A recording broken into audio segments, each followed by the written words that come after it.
Hello, this is Nicole Peterman of Zen Red NYC, and welcome to the Pheonix Rising Summit, where we are discussing how to go from survive to thrive, discover your true creative voice, and build your dream life. 2 years ago, I went through a year of a lot of loss and fire, and during that time, a very dear friend said to me, "You're a phoenix." And this reframing was huge at a time when I literally felt like I was burning to ash again and again. And from this place, I was able to create the life that I could have only imagined, launch my own business, create community, and finally be grounded in my creative abilities and trust them. And I wanted to share these tools and these stories with you so that you know you're not alone and that you have the ability to rise today. So my guest on the summit today is the absolute phoenix, Selena Maitreya.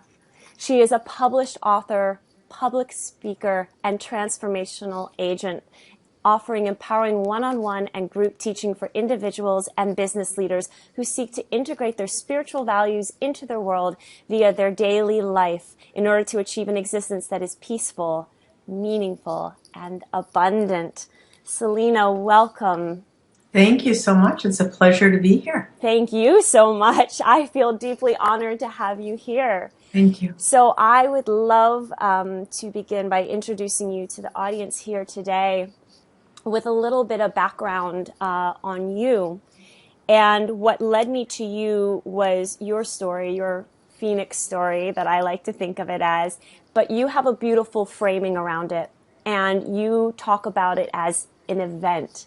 Mm-hmm. So I would love for you to begin by sharing what this event was and this framing around what happened to you. Yeah, well, thank you. It takes a little bit of a backstory. I have been a consultant to photographers, pardon me, around the world for over 30 years. And in that role, I help creative people to define their vision, to build that vision into portfolios that will get them work in the commercial world because it represents their visual integrity, their way of seeing. In my personal life, I'm the mother of two now men, then boys, and I have been a spiritual student since I was 16, and my name, Selina Maitreya, was given to me by my first teacher. So as my life developed and grew, and my boys grew, my spiritual world was created, and my world was kept alive by this fabulous occupation of being a guide to photographers, to creative people. As life progressed, I became more and more interested in not only being a student, but being a teacher. And it became very clear to me when Spirit came to me about 16 or 17 years ago when I was sitting with my teacher, that Spirit was very clear that they wanted me to teach. And we always have choice. And I was not in a place where I was felt committed enough in my physical life to be able to leave my consulting business and become a teacher.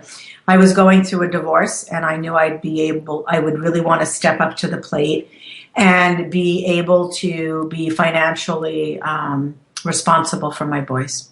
So I told Spirit we were going to have to wait a while.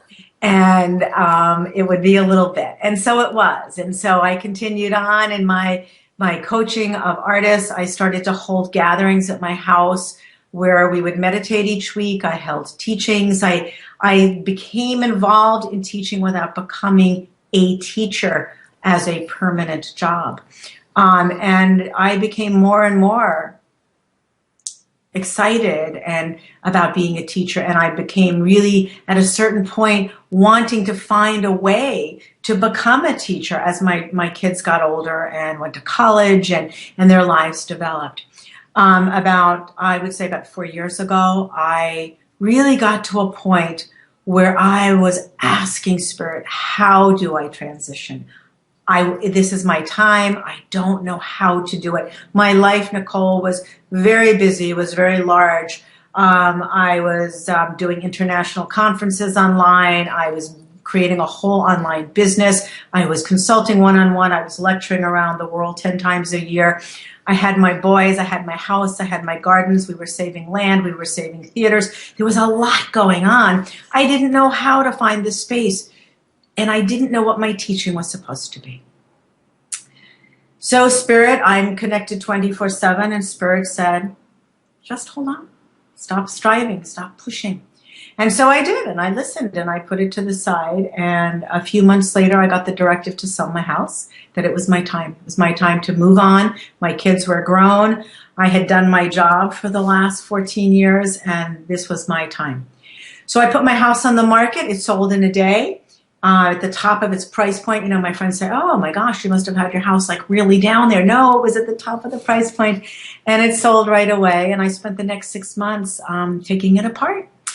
And it was successful, and I took it apart, and I was very present the entire time I said goodbye to this lovely home, which had so many memories for my family.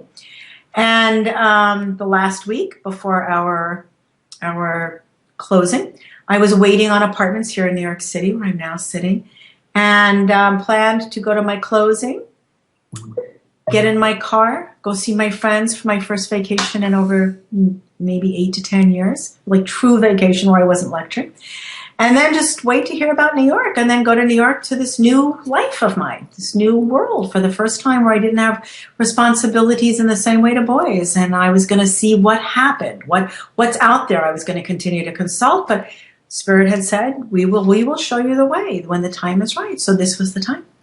So that last week on a Friday, I cleaned out my house completely, put everything I owned on a pod, sent it to New York. My house was empty. I went to a local hotel, and the next day I was going to wake up and meet the woman who had cleaned my house with me for 25 years and clean it for the last time. And got in my car. Very excited, beautiful day. I had an Audi convertible. I had the top down. I lived in the country. It was stunning. I got to a traffic light, and suddenly a cloud came. I hit the button. My top went up. And then when the light turned green, I went through. And that was the last moment of my old life. As I traveled through the light, I heard a very large noise. I looked over, and within the blink of an eye, my car filled with tremendous light, and I say in retrospect that I stopped thinking. I stopped being. And what I learned was that a woman ran through a red light at 70 miles an hour in a van and hit the side of my convertible, my little convertible, the side of the driver door, and I was knocked down on impact, and which I assume was that brilliant light where I did not exist. And I was brought back into my body, I would assume moments later, based on the trajectory of events, I was told, and I heard a voice say, steer to the right. So I steered my car to the right, I think, and the car stopped, and the long and the short of it is I was told by the state trooper, who I spoke with a week later, that the witnesses say that my car was spun around several times by the impact, and I was being dragged by the van over to a traffic light that, should I have hit it, would have set my car on fire because it had already been compromised. And she said, she asked me if I remembered that, and I said, yes, I remembered the pole. I remembered being directed to steer away from it. And she said I landed 3 inches from the pole. So I find all of that interesting, all of the events of this car event interesting. I left the car in an ambulance. I felt a little banged up. I was released from the hospital 5 hours later because I didn't have a broken bone or a scratch, although every piece of glass was broken in my car and they had to use the jaws of life to get me out. So I felt blessed. I felt, aren't I a lucky girl, to walk out of this event. And then 3 days later, I was basically flattened. I was not able to hold a conversation. I was not able to walk down a hallway easily. And what happened was I was diagnosed with a traumatic brain injury. The impact was so severe, And the spinning around of the car, my neurologist, because there's always a neurological in my world and a spiritual explanation. The neurologist explained that I had what was basically a huge case of shaken baby syndrome. My brain had, nobody knows to what extent, been severely traumatized by the experience. Spirit, on the other hand, came through and very immediately channeled down that this was the answer to my prayer. This was the answer to my, how do I become a teacher? And they said that my life was so large and so big in the physical world that they chose to take me completely out of my life. They chose not to give me any broken bones or scratches because they did not want to create any distractions that were unneeded, but they needed to take me out of my life on a daily basis and download me with information and completely restructure my energetics from the inside out, and then I needed to have time to integrate this. So they told me to understand I would be out of my normal life for months to years, and that I was not to worry that they would provide financial pathways. And that when I came through the other side, I would be indeed teacher. Welcome to my world. Selena, thank you so much. Thank you so much for sharing that. And I feel like there's so much richness in what you just shared. And I'm sure our audience now understands why I reached out to you and why I wanted them to hear your phenomenal, phenomenal story. So my first question I would love for you to talk about is the framing around it, which is something as simple as using the word event as opposed to, I'm sure there are people right now who are watching this who have been through what they would consider a crisis, what they would consider a challenge, a loss, these other kind of words that they put on it. So I would love for you to speak to the power of the choice in that for you. I really appreciate the question. That is such a fabulous question because it really speaks to the heart of Spirit's teaching. Thank you for that, Nicole. Thank you for that. Brilliant. You're welcome. Question. Everything is a choice. The teachings that I have been given by Spirit calls practical spirituality. And they titled it that because the teachings revolve around the use of our daily life as the practice pad for our transformation. They have told me that everything that happens to us, from small little irritations like stubbing our toe or somebody not holding the door for us as we go through, or bigger issues where we have disagreements with our beloveds, or we lose a job, or we have a car event, are there for us to learn how to respond from our loving nature. So to answer your question, I wanted to frame it in the fact that this car event and my way of seeing that is not just semantics. It's not just words that I choose to use to be positive, because it's not about being positive all the time. It's about the choice to see everything that happens in our life as an opportunity for our spiritual development. We are here. Life is given to us so we can evolve. We are not here for any other reason. We believe lots of reasons, and we come up with lots of words for why we're here. But I believe we're here for our spiritual evolvement. So in the evolution of our spirit, we have the choice to see what happens in practicality in a way that would serve us. Having an accident doesn't serve me. An accident means it was just happenstance that, boy, some woman came along and slammed me, and there I am for the next 8 months unable to do anything. And for the next 2 years, not in a place where I'm who I used to be.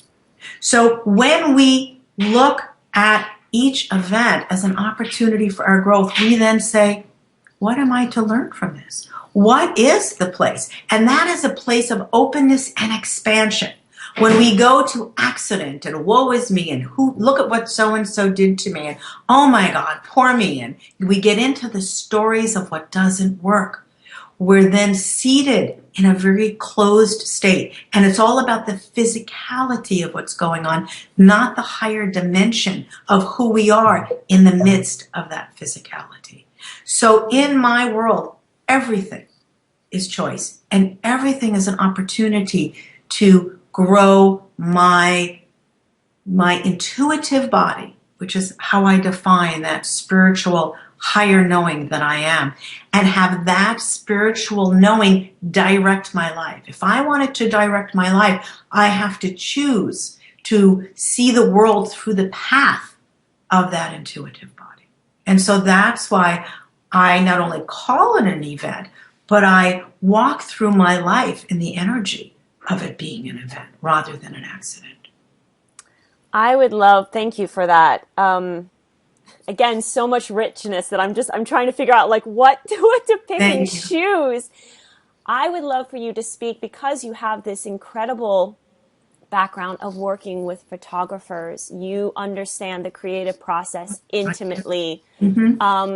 And I would love for you to speak about how the practical spirituality, this practical piece, aids in the creative process. I love that question. Gosh, I want to have you do a tutorial for interviewers that what questions to ask, because these are brilliant. I love photographers. I love creative people. I have felt so blessed working with creative people.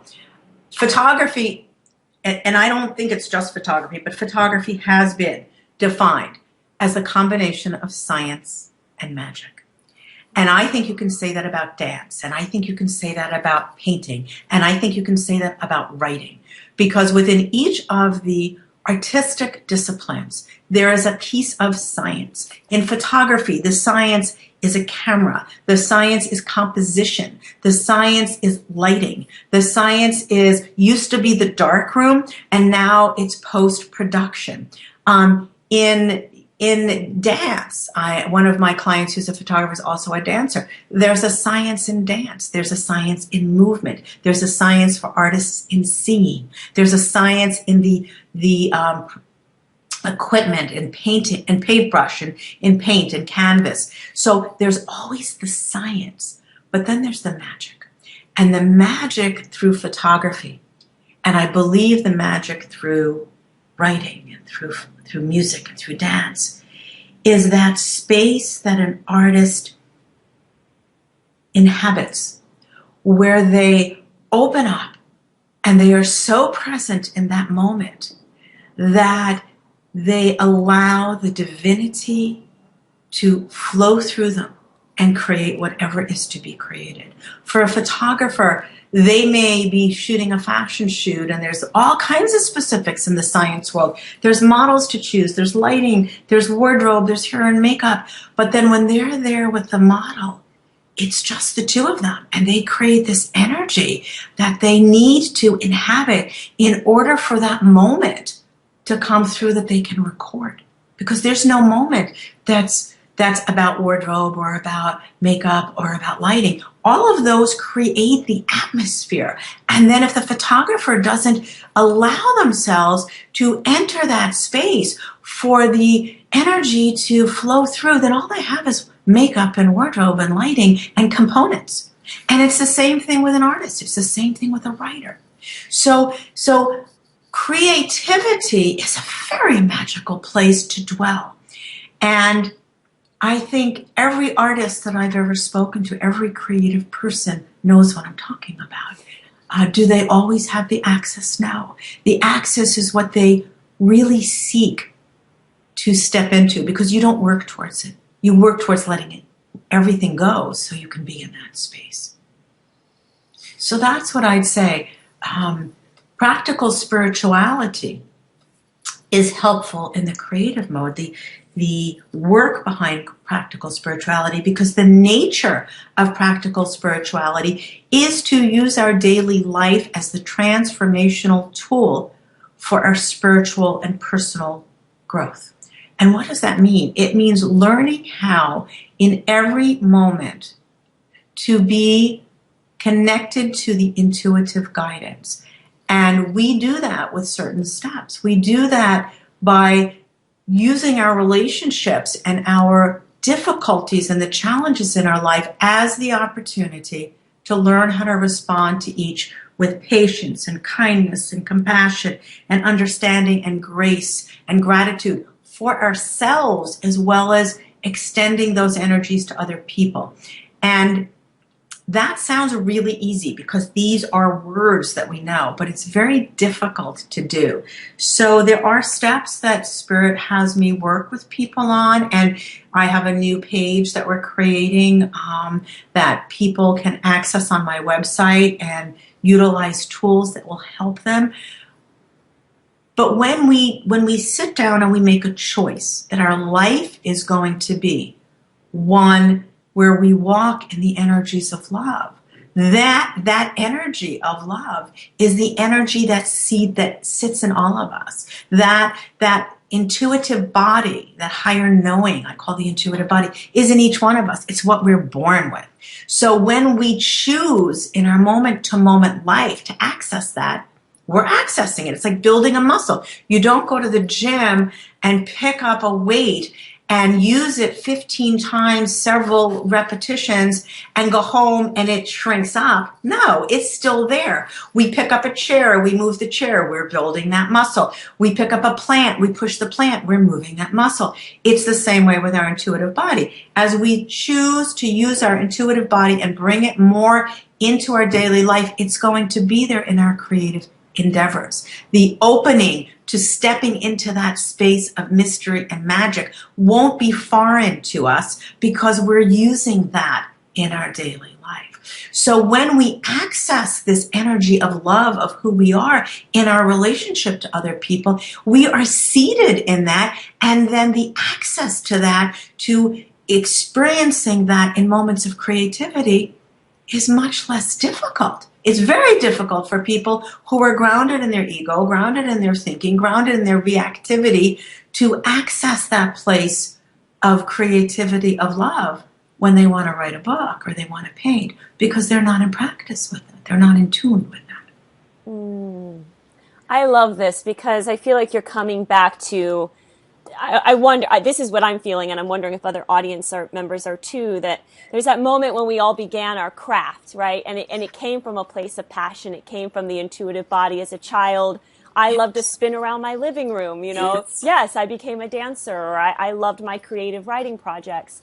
But there's that play-like intuitive body that happens when you are a child that you just create all the time. And then as you grow, you make different choices that might be unknowingly.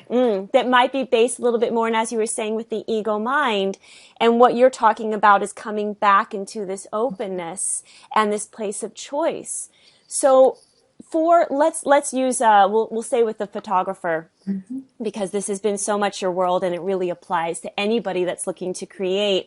What would be the first thing you would say to the photographer who's maybe listening right now and going, yeah, but all I see is the model and all I see is the lights. I'm not quite understanding this expansiveness piece. Maybe they've still got a little bit of the blinders on, but they're obviously listening right now, and they're recognizing that their creativity is blocked. All they're feeling is a wall coming up, and they don't want that wall anymore, but they're uncertain of what is that first step. Excuse me. Each person who's sitting and listening to this has a different history, a different story that has everything to do with why they may not be in a place where they are open to creativity. And the first thing I would say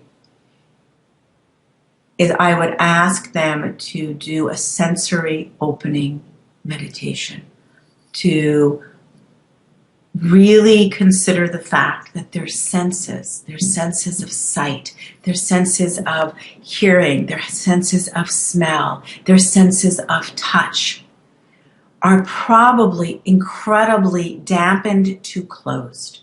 Because in order to live in our world, especially if you're living in a city as I am, There is so much sensory overload. We have, regardless of where you live, we have TVs that have picture in picture.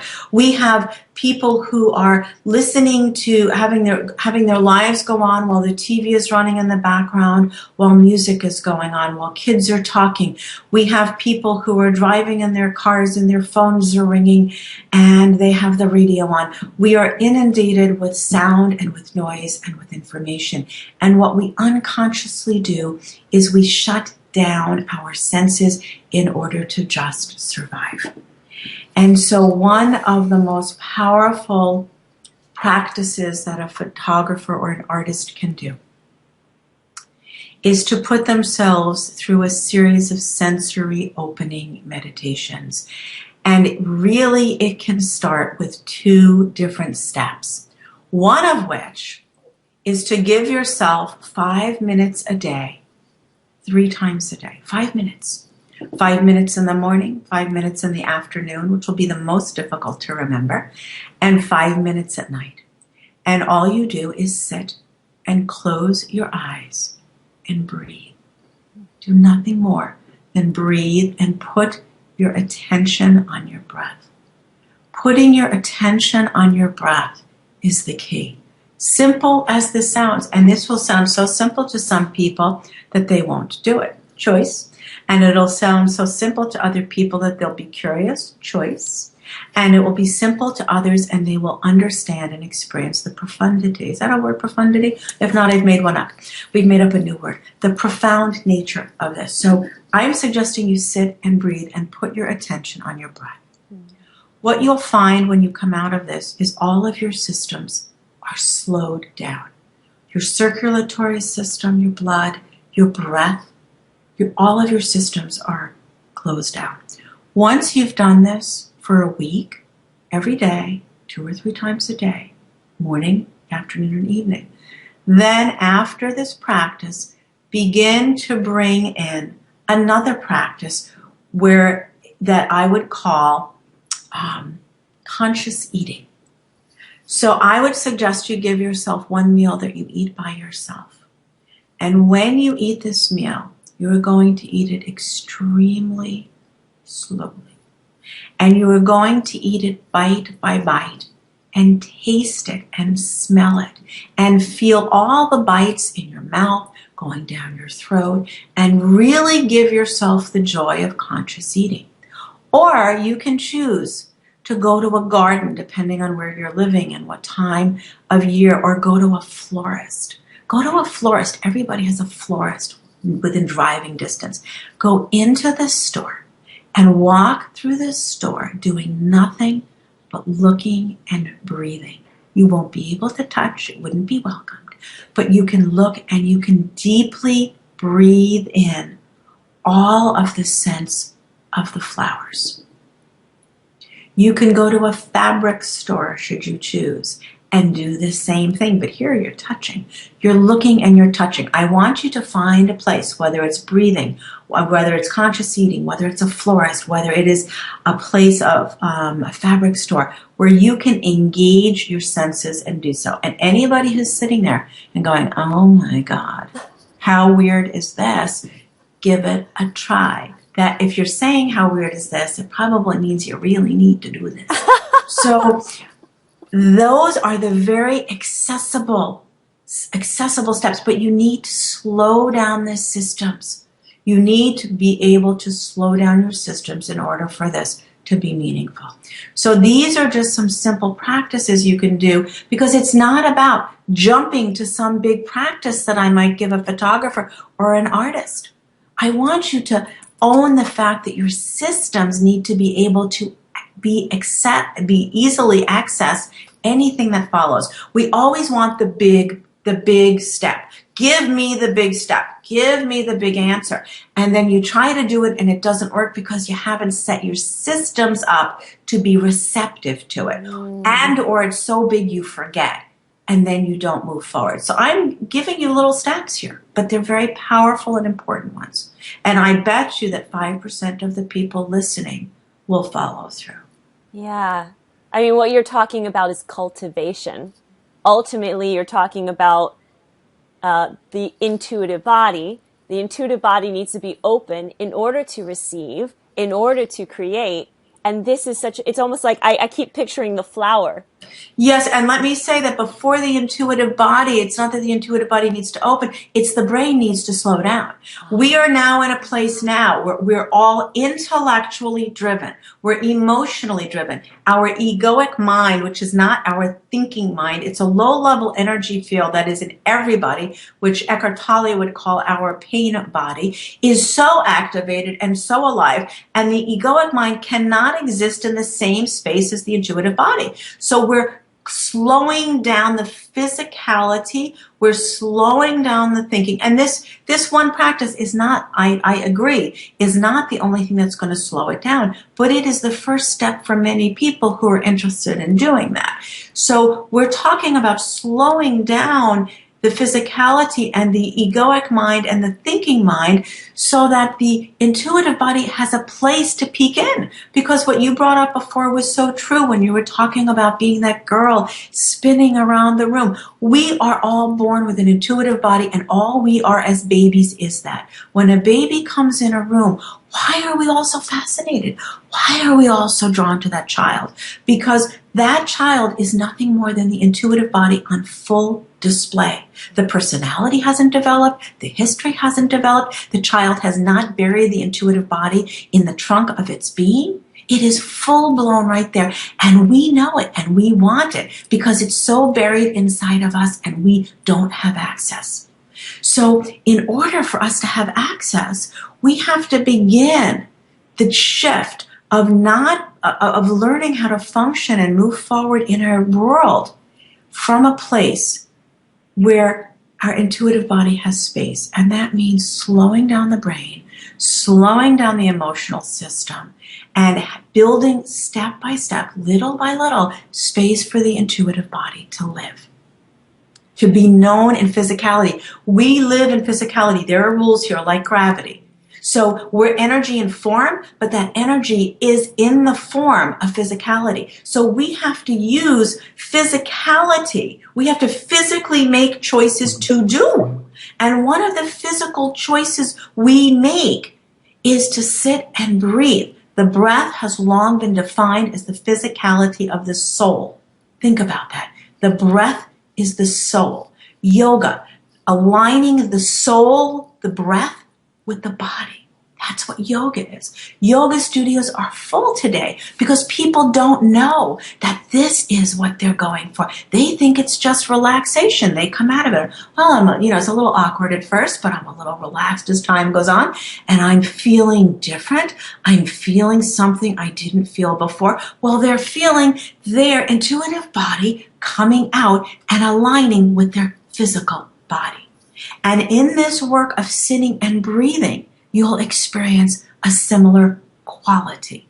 So we have to say yes to the physicality of the intuitive body coming into the world. That's how it works. So we can't just wish it or want it or think it, as the movie The Secret was very incomplete, because while it reached lots of people and it had great truth to it, what it didn't speak to, probably because the world wasn't ready for it at that point, was the fact that you can't just think your way. Thinking is only your brain. You're more than your brain. You have to bring space for your intuitive body to be there. Yeah, there's a physiological aspect that's going on. There's an integration that's happening. Practical spirituality. That's why it's called practical spirituality, because we're bringing our intuitive into the physical world through what we choose to do in our daily life. How much more practical does it get? It doesn't. I think it's brilliant. I think spirit is so brilliant because we have our daily life to do this with. What is sitting and breathing? What is twirling in the room? It's your daily life. So we're bringing back we're bringing forward the intuitive body, which is in each and every one of us. I always say as a teacher, I'm having a teaching here tonight at my apartment here in New York. I have monthly teachings that I hold, and I will share this again. As a teacher, I'm not sharing anything new. I'm reminding people who they already are.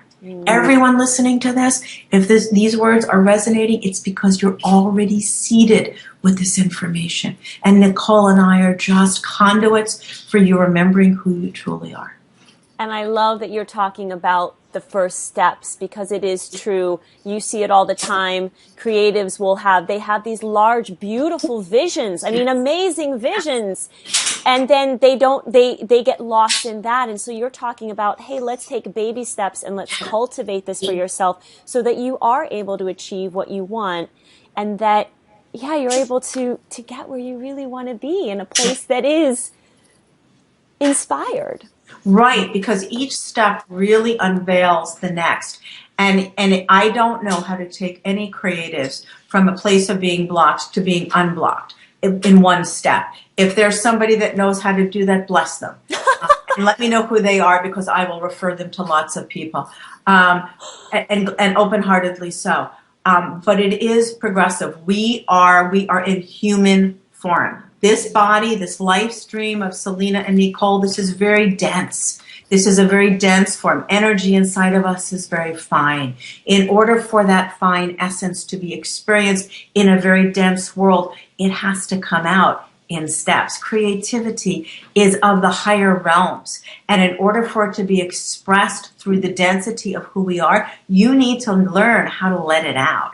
So are there people who are creative and haven't gone through all these steps? Of course. They found other ways to connect to that place that we're talking about. There's not one way to do it, but this is the way that I know.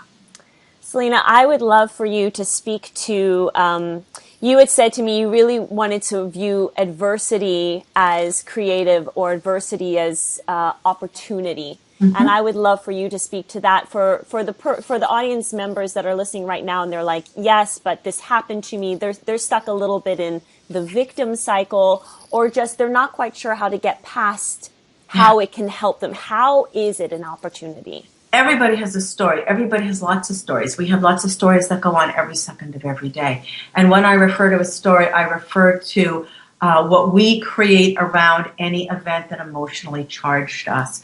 When you asked me to share my story, I was a little hesitant, and I told you that, I think, because I talk about not getting stuck in stories. And I'm happy to share the story of the car event, because for me, it's an example of the choice we have every single moment. So you have choices what happens to you. Very often, creatives come and say, well, you know what, so I have no money. I can't market because I have no money.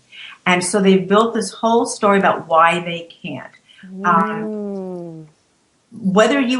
There are many ways to market without having a large budget. There was a whole book written on guerrilla marketing. Networking, social media costs absolutely nothing and is a terrific way to market. What happens when you create an idea of what you can't do and then create a story around it, you're using your intellectual capacities to justify the fear that has developed. And so suddenly you're grounded and your whole life experience is around why you can't. So all the brain wants to just solve problems. So if you start with a fear of why I can't, the brain's going to come in and give you 6 million reasons why you can't, because that's its job. It's to do a laundry list for you, to back you up, you know? So then you're stuck in that place of why I can't. But when you go to saying, okay, so my finances are limited. They seem limited. What can I do? You go to the what. You go to the how. You go to the wonder, which is open and expansive. Then your brain's going to come in and kick in with a different laundry list of what you can do to support you, because you're giving it direction. So the stories we create begin the solutions that the brain will come up with. On a broader, deeper, energetic sense, when we respond to adversity in our life, to challenges, which happen all the time, to difficulties, you know, the person that gets in the shopping, the 8 aisle or less, you know, here we are. No time at all. Go to the supermarket. You're going to run in, you're going to run out, and suddenly you're in the 8 item or less aisle, and somebody's in front of you with 2 carts. And you find yourself going to all kinds of stories about this person, all kinds of words that aren't very kind and complimentary. And you're sitting there, and what was this beginning frustration starts to become this huge story where you're seething, and before you know it, you're mumbling under your breath, you're throwing the grocery items down, you're leaving out, going out the door, cursing the woman online, and you've created this whole situation, right? Or you could stand there online and just say, I see that I'm starting to get angry. I see that I'm in a rush. I see the emotions starting to build. What face of love can I bring in? Can I be compassionate for myself because I'm not being very kind? Can I be understanding towards this person because clearly she didn't see the right side? What face of love can I bring in for me? What face of love can I bring in for her? And then literally flood yourself with that feeling. And then you stand there and you feel differently. And you create different situations, not only in that moment, but in moments to come. And our life is filled with 6 million situations that look like you on the 8 items or less and the woman with 2 baskets in front of you. And so if you take that example and you blow it out, you see that every moment of every day you have a choice to respond from a place that's going to get you tighter and more pain and more anger and more fear, or in a place that's more expansive. And this is practice. This isn't easy. It's easy for you and I to discuss. It's very difficult for people to do. But once again, step by step, moment by moment, life gives you so many opportunities to practice. It'll make your head spin. And over time, your life is very different because you're not charged by the things that charged you with the people and events and places. And that's when, over time, your life opens up and opportunities come to you that didn't come to you before. Big car events happen and your whole life is shifted. And small little things happen, so you don't have to be in car events. But, but the point is that we have moment by moment opportunities to make different choices every single second of every single day. And I love that too, because in that moment, what you're doing is creating. You actually are practicing that muscle. You're picking it up, that 15-pound weight. And you can look at any time that happens when you're in the supermarket or when you're sitting down in front of the blank piece of paper or the canvas and go, this is the opportunity to create, but I cultivated it in the supermarket. I'm trusting it now. You know what? It's very true, and you're not even you don't even have to be conscious of it in that regard. I mean, it's absolutely how it works, but you don't even have to be conscious of it because, as you said, working that weight, the weight is there to access. Mm-hmm. It's hard. I mean, that muscle rather is there to access when you've worked it. There are 2 tools that are very, very helpful in this process of changing from working from a closed state to being in an open state. And one tool, which are also very great tools for creative people. One word, you'll see this, is observation, and the other word is awareness. I used to run a group that I'm going to start up again sometime this year called Creativity and Spirituality, and it was only for artists.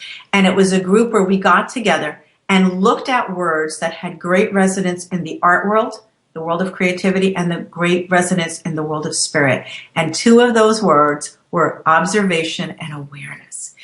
In this work of staying in an open state, we observe our emotions. Our emotions don't become a landing pad. They become an alarm clock. When an emotion happens, like being annoyed because you're standing on the line and you're not getting through quickly enough, which of course was always one of my great opportunities for growth, I would start to I'd feel my body, I'd feel the tenseness, and I'd say, oh, I see the body is getting annoyed. What face of love? This is my alarm clock. I'm being alerted to the fact that I need to respond with a face of love. So what face of love? And I would run through the whole laundry list: patience, kindness, compassion, wisdom, tolerance, understanding, gratitude, grace. And then I'd flood my body. Awareness, being aware that you have a feeling, observing the feeling, awareness, observation, and then choosing to shift the feeling to a face of love. Those are the 3 steps. awareness of an emotion, observation of the emotion, choice to shift from a state, a closed state, to an open state by using one of the many faces of love. It works. It sounds so simple. It's not at all simple because we're still grounded with that intuitive body in the trunk. But step by step, each time you do it, you are, as you said, building the muscle in your arm. It's a spiritual workout. So I'm sure that our audience now is all ready to pick up the weights, and they would really love to learn more about this process. And I think that this is a beautiful segue to talk about your extremely generous free gift that you have for our audience today. Yeah. I created a 3-day video program. It's about a half an hour commitment a day, and it's called Creating the Shift. It's a beautifully produced program that's me sharing with you on day one over 10 different truths around the teachings that Spirit has given to me to share with you, called practical spirituality. Truths that a lot of people, we've had thousands of people download this already, and I've gotten many, many comments from people sharing their different stories of where they're connected to these truths. And then day 2 and 3, I take you through 3 different practices that will literally are wonderful vehicles for you to use to go through the shifts that we change. And the shift I'm talking about in the video and here as well that we've been discussing for the last hour is the shift from being intellectually and emotionally driven. You have 4 bodies. You have your intellectual thinking mind, you have your egoic mind, you have your emotional body, and you have the high-level intuitive body. We're going from being emotionally and intellectually driven to being intuitively guided. That's the shift. So it's a 3-day program. It's totally free. It's yours for the download, and it's a half an hour a day that I would ask you to spend on it. And I would guarantee you after the 3rd day, you are going to start to have the energetic seeding and practices that you can continue to use to continue your shift. And I will say to the audience that I've watched this 3-part video series, and it is everything and more that she just spoke about, and it is on the link below. You definitely want to take advantage of this. It's an incredibly, incredibly generous gift that you get to work with Selena in this way, and that she is offering her teachings to you in this way. So Selena, what are ways that our audience can connect with you? Where can they find you? Thank you. They can go to my website, which is selinamaitreya.com. On the website, under teachings, is a whole section of deep teachings that Spirit channeled through me during the 8 months that I was unable to be in the world. And when I say that I was conscious, but I was not able to focus for more than 2 hours a day. And so during this time, I was being given these teachings that I simply recorded into my phone, which is all I could do. And there are some deeper teachings there. I do one-on-one teachings in person here in New York and over Skype with students all over the world. I'm very happy when people send me an email and say, I want to meet you. I want to explore more. We set up a free meeting on Skype, as you and I are doing here, and we see where the person's path is, where they are. I explain more about what teaching looks like, and we see if my teachings are right for them. Those would be the 2 places to go, and then they can go within the next couple of weeks. We're going to have a page on my site where they can download affirmations, meditations, and what I call soul packs, which are spiritual information I've created. They can purchase tools, spiritual tools for them that they can use. Wow. So obviously, audience, you have many incredible opportunities. Definitely click on the link below. And Selena, is there any last thoughts that you have that you would like to leave our audience with today? Well, thank you. I want to thank you, first of all, for all the good work you do that is here for all of us, and I'm so appreciative. And I want to thank everyone for their attention, and I want to simply remind them that they have everything they need inside of them for their own transformation to a peaceful and meaningful life. And that in physicality, we have to choose to say yes, and beyond the yes, there's work to do. That this transformation isn't just a matter of going to meditation or going to yoga, both of which I do, which I love, and are definitely keys to our intuitive body, direct connection. But it's truly how we live our life in every moment of every day that enables us to experience the peace that we truly are. So there's no one that can do this for you but you. Thank you so much, Selena. So for our audience, it's time to take the step beyond the yes. Obviously, you are here for a reason, and you have been here on this interview for a reason. And so please click on the link below. Connect with Selena. She is a master teacher, and she is a phoenix. She's an inspiration to me, and I have no doubt she's an inspiration to you too. So this is Nicole Peterman of Zen Red NYC saying thank you. Thank you so much for being here on the Pheonix Rising Summit. The next interview will be in your ear, in your inbox tomorrow. It'll also be in your ear. So I thank you so much. And Selena, thank you again for your beautiful time. My pleasure. Thank you.